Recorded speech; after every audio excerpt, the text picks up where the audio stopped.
Thanks for doing Daily Devos with us. Today, we are in Nehemiah chapter 3. Now, if you've been following along, reading with us and doing our Daily Devos, you know that the nation of Israel, the people of Israel have been in Babylon, but they've been released to go home. And so a whole remnant of them have come back. But when they get there, things are a disaster. The temple's been torn down. The walls are in pieces. And God had put on the heart of Ezra to rebuild the temple. And he's put on the heart of Nehemiah to rebuild the wall. And so as we get to chapter 3, we know that we've read about this plan that Nehemiah has, that he's talked to the king, he has made provisions and plans, and when we get to chapter 3, what we find in verse 1 are these words. It says, they went to work and rebuilt. If you spent much time with me or talked to people who do life closest with me, they would tell you that I love a good plan. I depend heavily on my daily planner. I'm constantly thinking way in the future about what we're going to do and how we're going to get there. And I love the organization and the strategy behind it. And as much as I love a plan, here's what happens. A plan means nothing unless you're going to get to work. And that's what's happening here. The people are going to work. And as you read through chapter 3, you're going to read lots of names and lots of things like this gate and this person, and they're rebuilding and they're doing that, and you're going, I don't know who any of these people are. What does this matter?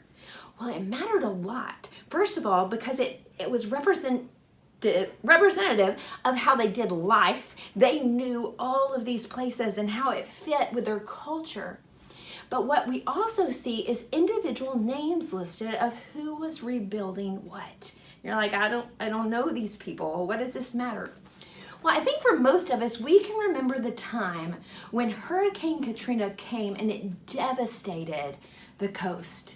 Young and old, rich and poor, people found themselves without homes.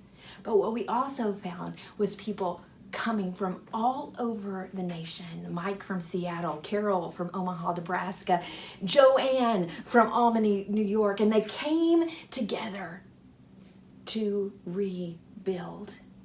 And those people that needed a new home, they may not have known Mike or Carol or Joanne until they did. Until all of a sudden Mike was stepping in and saying, what can I do? Joanne was bringing water and supplies. Carol was stepping in to clean and hammer and do things. And all of a sudden, these names represented somebody that was coming in community to help rebuild. That's what we're finding in Nehemiah chapter 3. People that are coming together to rebuild.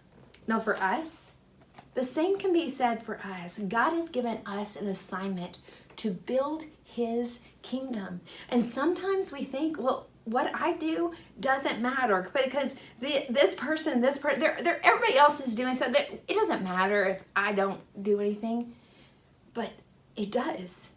It matters to the one who God has assigned for you to make a difference in their life. All of a sudden, your name means something to them. God has an assignment for you to help build his kingdom. And we get to see an example of that in Nehemiah 3. And if you've ever been part of a coming together as a community to help rebuild something, you know that it's a powerful thing. And your contribution matters. I hope that you'll let God speak to you about what you can offer for his kingdom, building his kingdom, because God's got some big plans and you have the opportunity to be part of it. I hope that you'll have a happy Monday.